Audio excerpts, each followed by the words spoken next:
अपने घर के मंदिर में ये 10 चीजें भूल कर भी नहीं रखनी चाहिए। आज के समय में हर घर में एक मंदिर होता है, लेकिन क्या आपको पता है कि मंदिर में क्या क्या रखना चाहिए और क्या नहीं?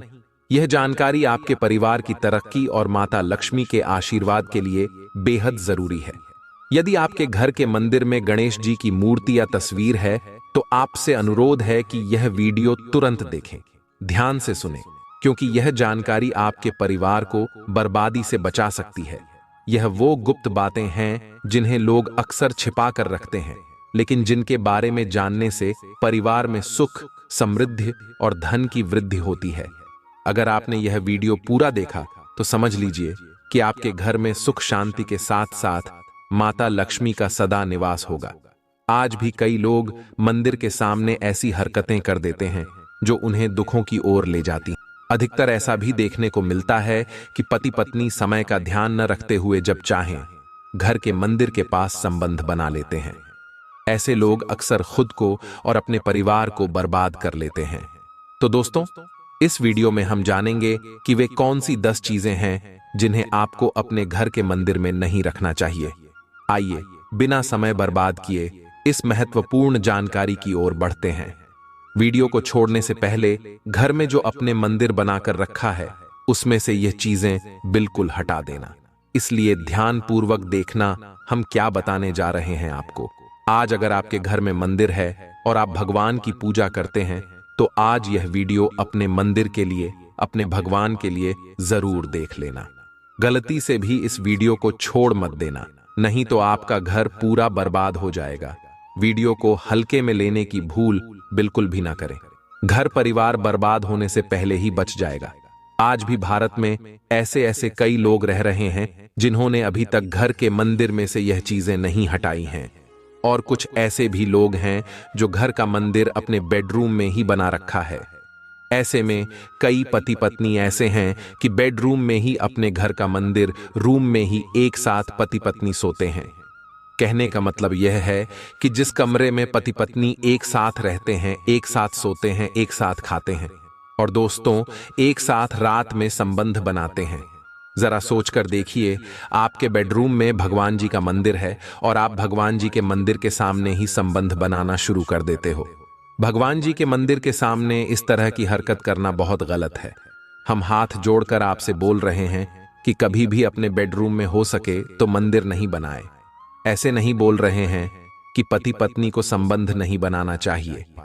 अक्सर आप लोगों ने देखा होगा कि हम पूजा घर में मूर्तियां रखते हैं, परंतु पूजा घर में कुछ ऐसी भी चीजें रख देते हैं जिसकी वजह से घर तरक्की करने की बजाय नीचे डूब जाता है। अक्सर लोगों को गलतफहमी हो जाती है।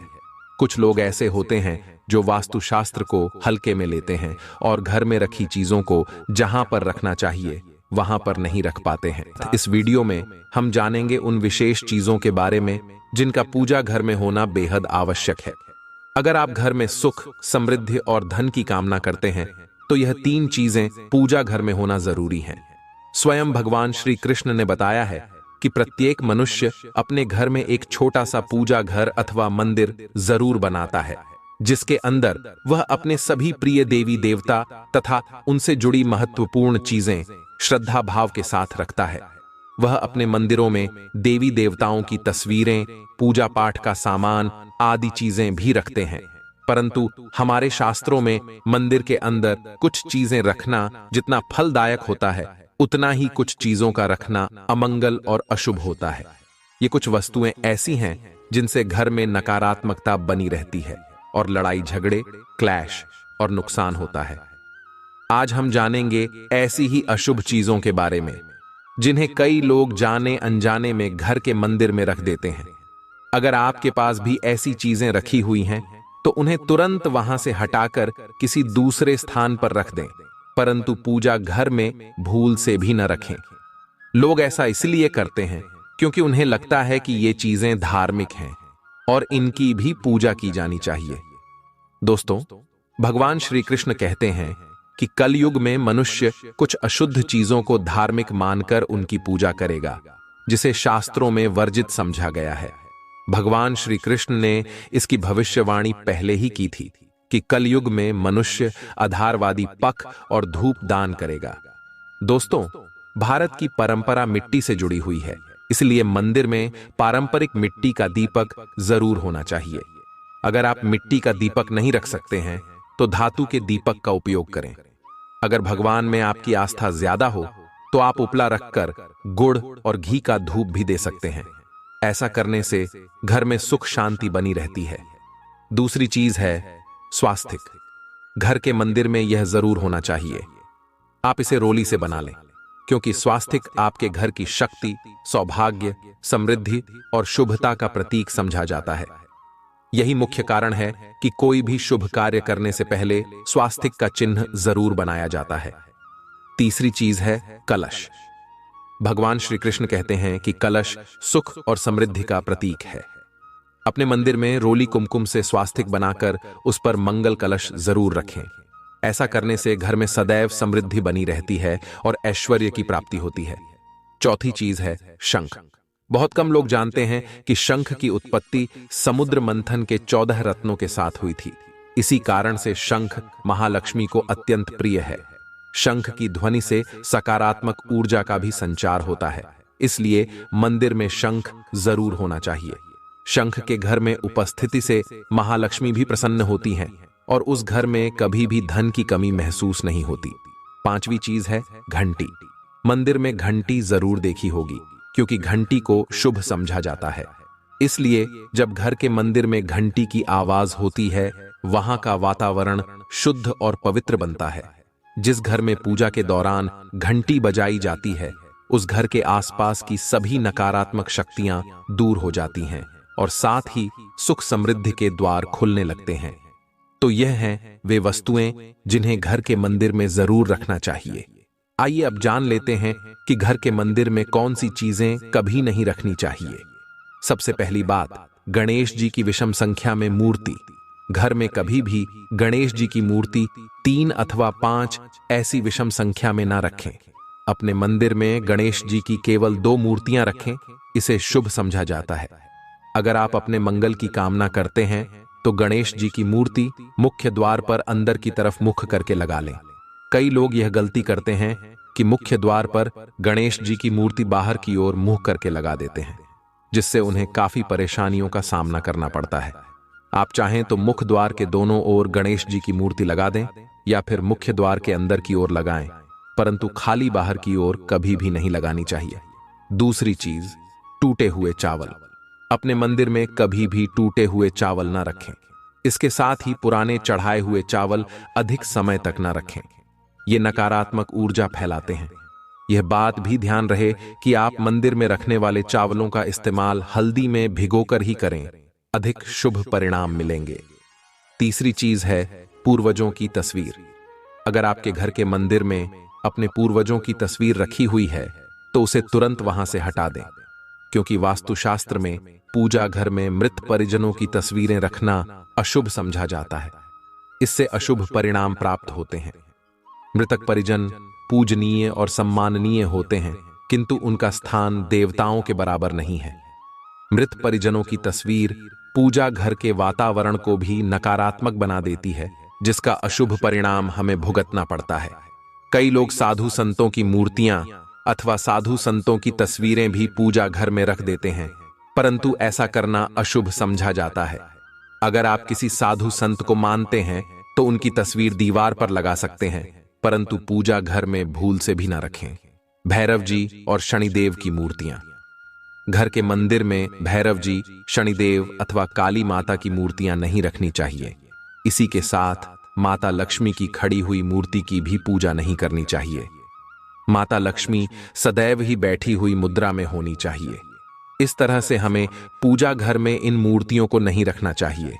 आइए अब जानते हैं उन विशेष वस्तुओं के बारे में जो आपके पूजा घर में जरूर होनी चाहिए। इन चीजों की पूजा घर में होने से घर में धन की वर्षा होती है। मां लक्ष्मी स्थायी रूप से घर में वास करती हैं। तो पहली चीज है गंगा जल। हमारे शास्त्रों में जल को अत्यंत पवित्र समझा गया है, इसीलिए पूजा घर में गंगा जल का होना अत्यंत आवश्यक है। गंगा नदी सभी पापों को नष्ट करने वाली तथा सभी व्याधियों का नाश करने वाली है। इसीलिए अगर आपके पूजा घर में एक तांबे के छोटे से पात्र में गंगा जल भरकर रखते हैं तो इससे आपके पूजा घर की शुद्धता बनी रहेगी और आपको आपकी पूजा का संपूर्ण फल प्राप्त होगा। दूसरी चीज है कलश। शास्त्रों में कलश को पूर्णता का प्रतीक समझा गया है। चाहे वह सत्यनारायण की पूजा हो, दीपावली हो, नवरात्रि का पर्व हो या फिर किसी भी तरह का उत्सव हो तथा मांगलिक कार्य हो, कलश की स्थापना किए बिना सब कुछ अधूरा समझा जाता है। पूजा में कलश का उपयोग देवताओं का आह्वान करने के लिए किया जाता है। ईश्वर के सामने तांबे के कलश में पानी भरकर रखना इतना शुभ होता है कि हम अपनी रोज की पूजा करते समय भगवान के सामने तांबे के कलश में पानी भरकर रखें तो उसका चमत्कारी प्रभाव हमें जरूर देखने को मिलता है। इसीलिए मुख्य रूप से तांबे के कलश का उपयोग करें पूजा में। अगर किसी सामग्री की कमी रह जाए तो परेशान ना हो या पूजा बीच में ना छोड़े। ऐसे में भगवान को चावल और फूल चढ़ाएं और मन में ही उस चीज का ध्यान करें। प्लास्टिक की बोतल में या किसी भी अपवित्र धातु के बर्तन में जल कभी भी नहीं रखना चाहिए। अपवित्र धातु जैसे एल्यूमिनियम और लोहे से बने बर्तन में गंगा जल नहीं रखना चाहिए। तांबे के बर्तन में रखना शुभ रहता है। केतकी का फूल शिवलिंग पर अर्पित नहीं करना चाहिए। किसी भी पूजा में मनोकामना की सफलता के लिए दक्षिणा जरूर चढ़ानी चाहिए। मां लक्ष्मी को विशेष रूप से कमल का फूल अर्पित किया जाना चाहिए और अगर आप यह शुक्रवार के दिन करते हैं तो कई गुना लाभ मिलता है। इस फूल को 5 दिनों तक जल छिड़क कर पुनः चढ़ा सकते हैं। हमेशा इस बात का ध्यान रखें कि कभी भी दीपक से दीपक नहीं जलाना चाहिए। शास्त्रों के अनुसार जो मानव दीपक से दीपक जलाते हैं वह रोगी होते हैं। घर के मंदिर में सुबह और शाम को दीपक जरूर लगाएं। एक दीपक घी का और एक दीपक तेल का जलाना चाहिए। पूजा में दीपक सही जगह रखना चाहिए। घी का दीपक हमेशा दाईं तरफ और तेल का दीपक हमेशा बाईं तरफ रखें।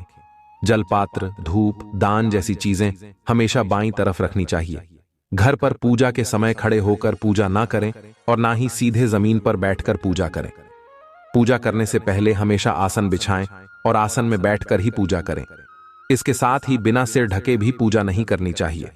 स्त्री हो या पुरुष, पूजा करते समय हमेशा सिर को दुपट्टे या फिर रुमाल से ढकना चाहिए। किसी भी भगवान के पूजन में उनका आवाहन करना, ध्यान करना, आसन देना, स्नान करवाना, धूप दीप जलाना, अक्षत, चावल, कुंभ, चंदन, पुष्प, कोई प्रसाद आदि अनिवार्य रूप से होना चाहिए। पूजन में पान का पत्ता भी रखना चाहिए।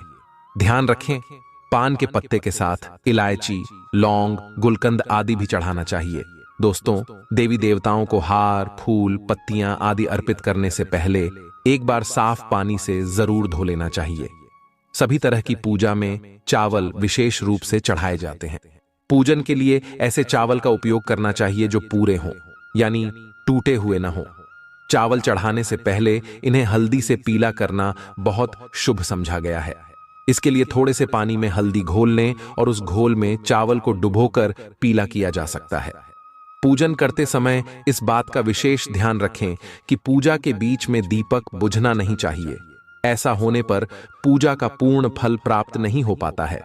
भगवान विष्णु को प्रसन्न करने के लिए पीले रंग का रेशमी कपड़ा चढ़ाना चाहिए। माता सूर्यदेव और श्री गणेश को प्रसन्न करने के लिए लाल रंग का वस्त्र अर्पित करना चाहिए। भगवान शिव को प्रसन्न करने के लिए सफेद वस्त्र अर्पित करना चाहिए।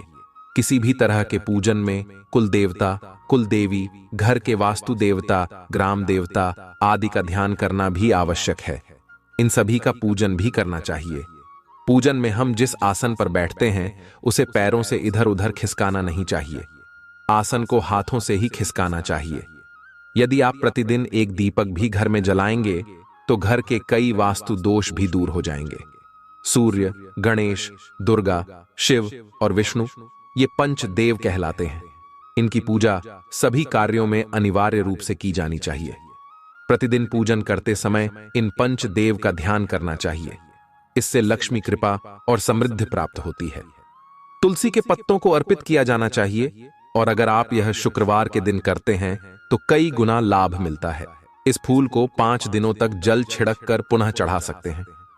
हमेशा इस बात का ध्यान रखें कि कभी भी दीपक से दीपक नहीं जलाना चाहिए। शास्त्रों के अनुसार जो मानव दीपक से दीपक जलाते हैं वह रोगी होते हैं। घर के मंदिर में सुबह और शाम को दीपक जरूर लगाएं। एक दीपक घी का और एक दीपक तेल का जलाना चाहिए। पूजा में दीपक सही जगह रखना चाहिए। घी का दीपक हमेशा दाईं तरफ और तेल का दीपक हमेशा बाईं तरफ रखें। जलपात्र, धूप, दान जैसी चीजें हमेशा बाईं तरफ रखनी चाहिए। घर पर पूजा के समय खड़े होकर पूजा ना करें और ना ही सीधे जमीन पर बैठकर पूजा करें। पूजा करने से पहले हमेशा आसन बिछाएं और आसन में बैठकर ही पूजा करें। इसके साथ ही बिना सिर ढके भी पूजा नहीं करनी चाहिए। भाई बहनों, पूजा करते वक्त हमेशा याद रखें, चाहे आप स्त्री हों या पुरुष, सिर को दुपट्टे या रुमाल से ढककर जाना बेहद ही जरूरी है। जब हम भगवान के सामने जाते हैं तो उनकी इज्जत बढ़ती है। पूजा में हम उनका आवाहन करते हैं, ध्यान लगाते हैं और फिर आसन देते हैं। स्नान करवाना, धूप दीप जलाना, अक्षत, चावल, कुंभ, चंदन, पुष्प और प्रसाद, ये सभी सामग्री अनिवार्य है। इन सब के बिना हमारी पूजा अधूरी रह जाती है और हम भगवान की कृपा को पूरी तरह नहीं पा सकते। इसीलिए आप इस बात को खास कर याद रखें। तो दोस्तों, यह वीडियो आपको कैसा लगा? हमें कमेंट बॉक्स में अपने विचार जरूर बताएं। आज के इस ज्ञानवर्धक सफर में बस इतना ही। धन्यवाद।